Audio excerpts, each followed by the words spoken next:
contacting Mr. O'Keefe's vehicle, whether that was sufficient to cause, or what damage it could cause, and particularly was it sufficient to cause damage to the right rear tail light of the Lexus. When you were asked to engage in the study, were you ever asked to reach a certain conclusion? Never. Was there ever any influence other than the data and facts on your analysis? There's never been any influence. The influence, again, it's whatever the data shows. When you engaged in whatever studies you undertook that you'll explain to the jury, were you given any direction or limitations on what you could or should do? No. When you received the information, did you understand, regardless of the result, it would be provided to everybody? I guess generally, yes. I mean, I go through the data, I give you the results, you do with them whatever you see fit. Okay. Had you had an opportunity to review the ring video footage from Mr. O'Keefe's home on the morning of January 29, 2022? Yes.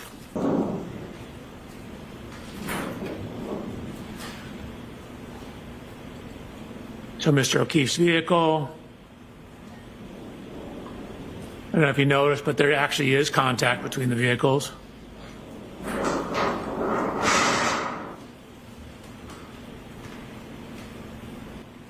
This is frame 265. We're 13 seconds into it.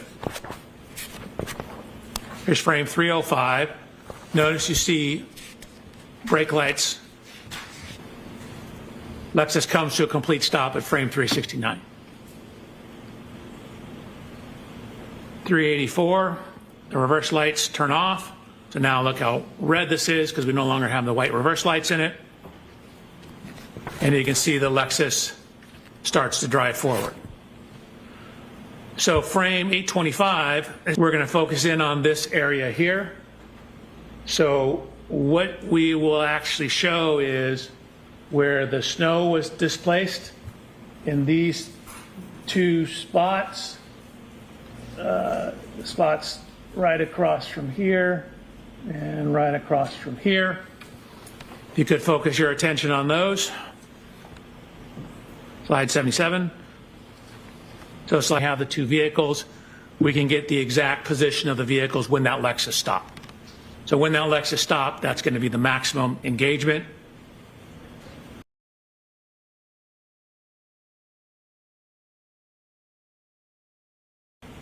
So from that information, we can get the angle of the vehicle. We can get the degree of overlap, the impact configuration. And it's hard to see because of the angles and because these vehicles are not at right angles to each other. I want to show everyone why he deceived everyone and what he was making everyone believe happened. So when Karen's car backs up, he was acting like once it backs up and it hits Karen's car, backs up, hit John's car rocks, comes back again. But when the two cars hit, it's not solid like these models represent. It's not going to just hit the two bumpers together and stop. He's trying to deceive people into thinking that the two bumpers don't move, that they're a rigid part of the vehicle, kind of like in old 60s, 50s cars before 1973. They mandated cars have shock absorbing 5-mile-per-hour bumpers front and rear, which means when the cars, say it's a rear end, when the cars hit each other, both bumpers are supposed to be designed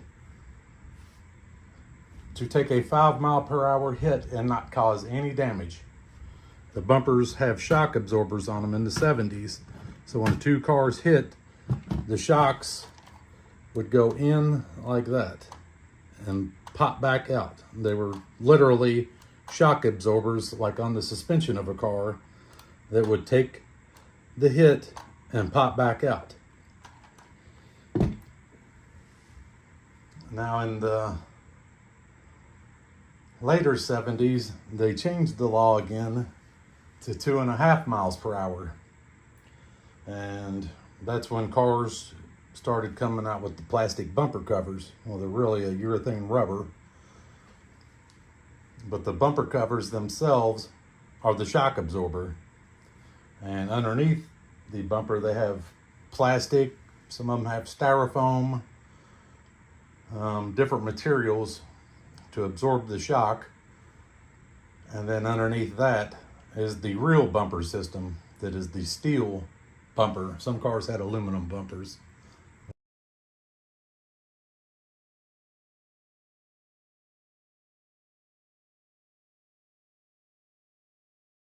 Anyway, the rubber bumpers are supposed to take a 2.5 mile per hour hit and come back out.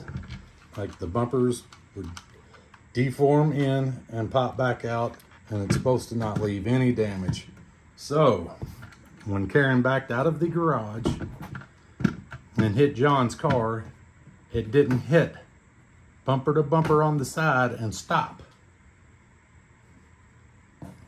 Her car was offset a little bit, and when she backed up, it hit like that. She went back about that far, maybe midway, back about that far. I estimate her taillight to hit on that chrome strip that has the Chevy emblem.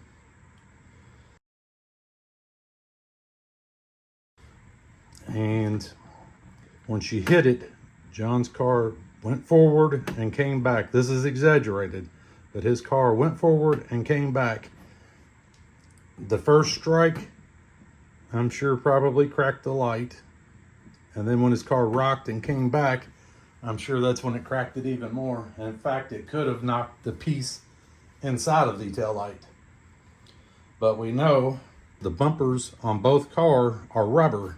And when the car hits, both of those bumpers can deflect in maybe 5 to 6 inches apiece, especially Karen's, where it hit on the side of the vehicle. Underneath the bumper cover, there is nothing. That's just an air gap underneath there.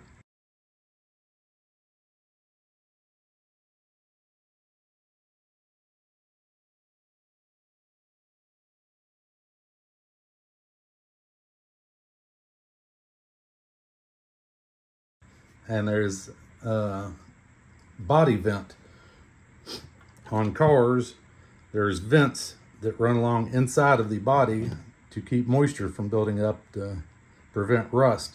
So the air comes in through the front and it's channeled through the frame and it comes out the back. Well, on Karen's car, underneath the bumper cover in the corners, there's the vent flaps where the air comes out.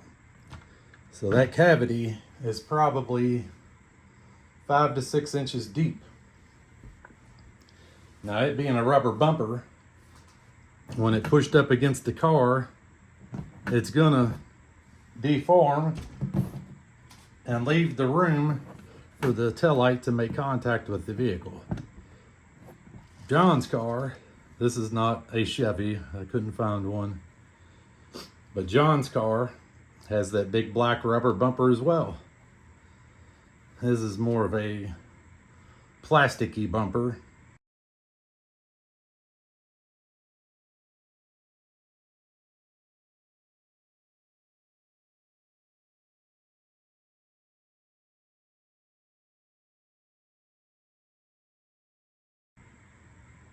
Which I'm gonna tell you what I think the mechanic came over for the next morning.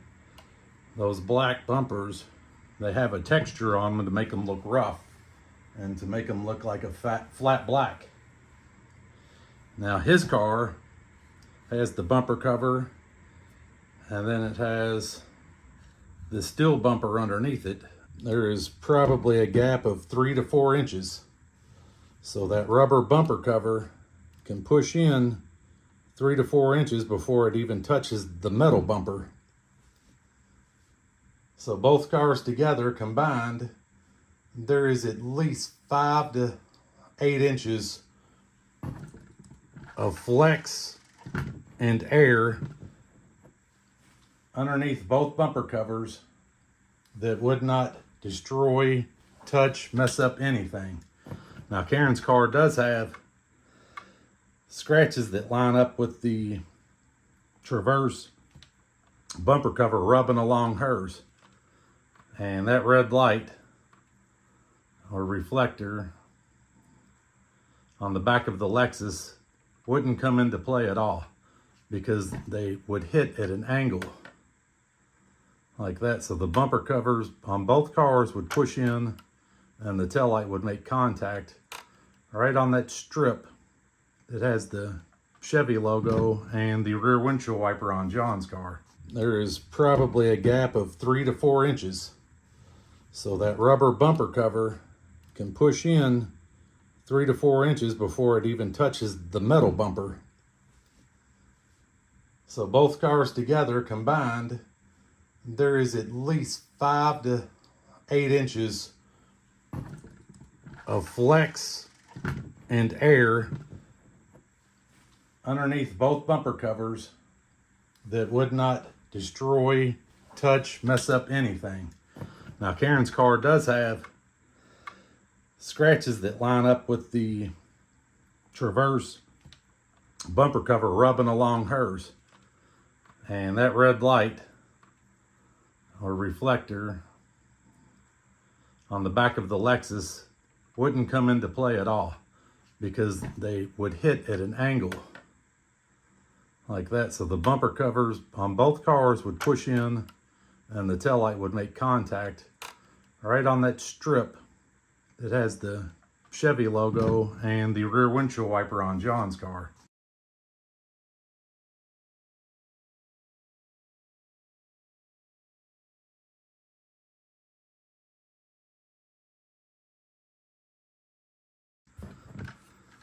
So the deception, the $600,000 that a certain company got to make it seem like once the cars backed into each other, they're both rigid steel bumpers that once they back into each other, they would stop. Now, when she backed up, he was talking about on the witness stand that, oh, she probably wasn't even going 2 miles per hour, 1 mile per hour. And this type of situation with both rubber bumpers, it is the weight of the vehicle pushing the other vehicle. It was enough force that it made John's car lurch forward and then back again. Just if the car was going a half of mile per hour, it could still push up against John's car. Both rubber bumpers would push in and that taillight would hit right there. There's no doubt about it. 100% the taillight struck John's car at an angle about like that. There is no doubt about it. There is absolutely zero doubt that it actually cracked the taillight. I know it did.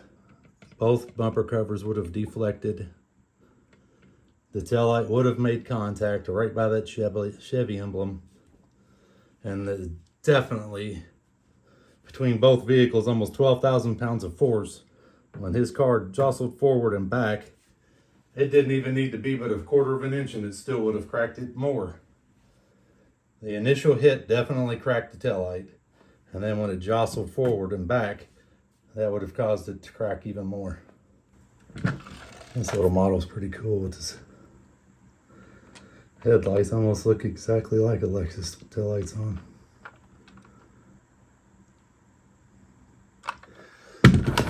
I thought that was pretty cool. So we took a whole bunch of data points within those two areas where the snow got dislodged, and we're looking at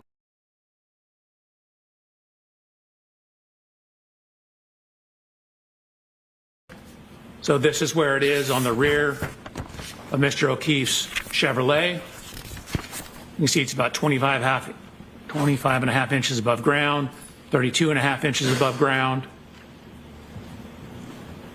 Here's Mr. O'Keefe's vehicle. So these marks are kind of, this is the Chevy Traverse words, are approximately right here. Again, I had the opportunity to inspect Mr. O'Keefe's vehicle. There's no damage where these marks are.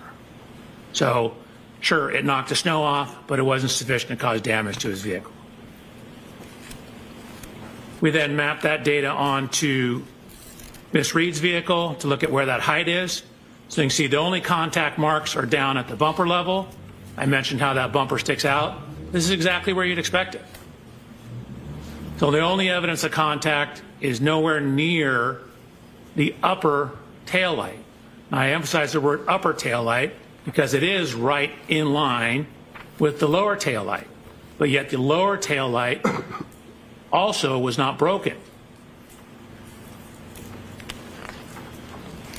So again, 25 and a half, that's 24 right here, 25 and a half. That's 24 right here, 25, 25 and a half. That's right where that scuff mark was. It's also right at, again, the level at the top of that light. This light is not broken. I've looked at the front of it, I've looked at the back of it, I've looked all around it. It's not broken, and it sticks out further than the light above it. Similar to what I said, no damage to that light, no damage to Mr. O'Keefe's traverse in that area. On the driveway after the touching between the two cars to see if you could see anything on the snow at the back of Mr. O'Keefe's vehicle.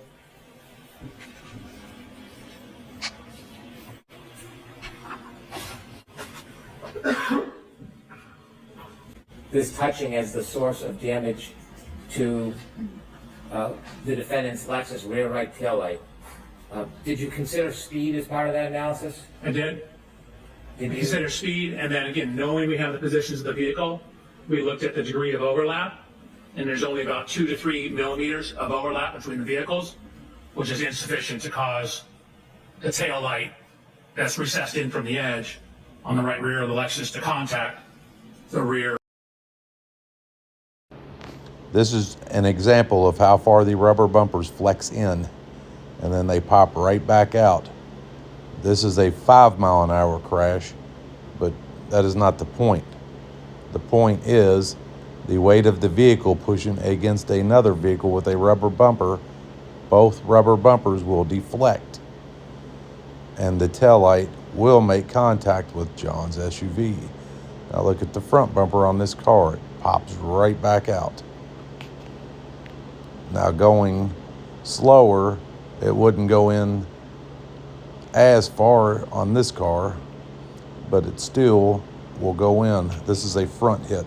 So the sides of the bumper, there's no reinforcement bumper underneath. Now look at the area. There's 4 to 6 inches underneath this bumper cover of nothing but air, and that is just a rubber bumper cover. So they push in on the sides. Here's another side view of a Lexus. Here's a right side view of a Lexus. All of that area underneath the bumper, this is a trailer hitch, but on the sides, there is no reinforcement. This is the bumper skin itself. See the inside? There's nothing inside of it. That's a partial bumper with it ripped off. The side of it is just open air. The bumper cover on it, and then underneath it, nothing.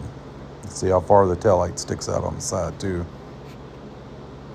This is a Traverse.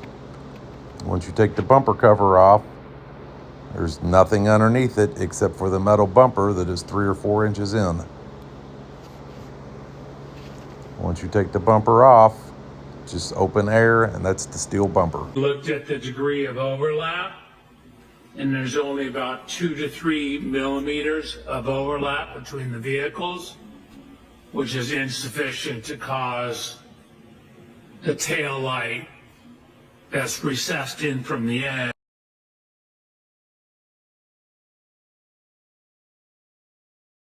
edge on the right rear of the Lexus to contact the rear of the Chevrolet.